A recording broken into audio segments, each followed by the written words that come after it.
In New York City, wherever you go, it's very hard not to see a roadblock, a checkpoint by the NYPD. They have huge signs. They literally stop off a whole block. They cut up a whole block. There's police all over the block. But whichever car comes, they decide whichever one they're going to stop, they're going to inspect, and they're going to check out. They look in your car illegally. And this is everywhere you go in New York City.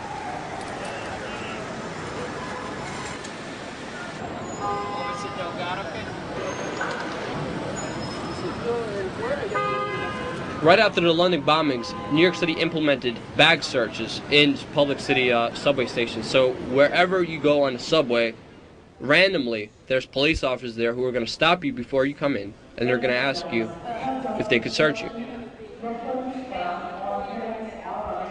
Roadblocks if you're in a car. If you're in a subway, they have these subway searches.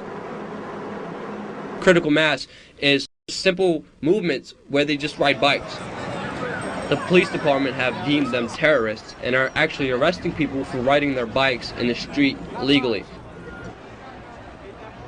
A police officer just hound them down, throw them down to the floor. They handcuff them, they take away their bikes, they throw them to jail. For what? Riding your bike?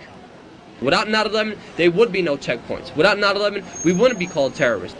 Why would these terrorism apparatuses be used against average citizens, Americans? Without 9/11, this would have never happened. They would have never gotten away with any of this, with any of these police state institutions, without 9/11, without supposedly going after Osama bin Laden, which is still free. This is what the mainstream media is ignoring. They're ignoring the facts. They're ignoring the sources. They're ignoring the people who lived through it. They're ignoring all the people who are questioning the official story with facts, with science, with first-hand personal accounts. And they will keep ignoring it because they won't let this truth come out. Because as soon as this truth comes out, everything they did to justify their actions as of 9/11 is going to be down the hole.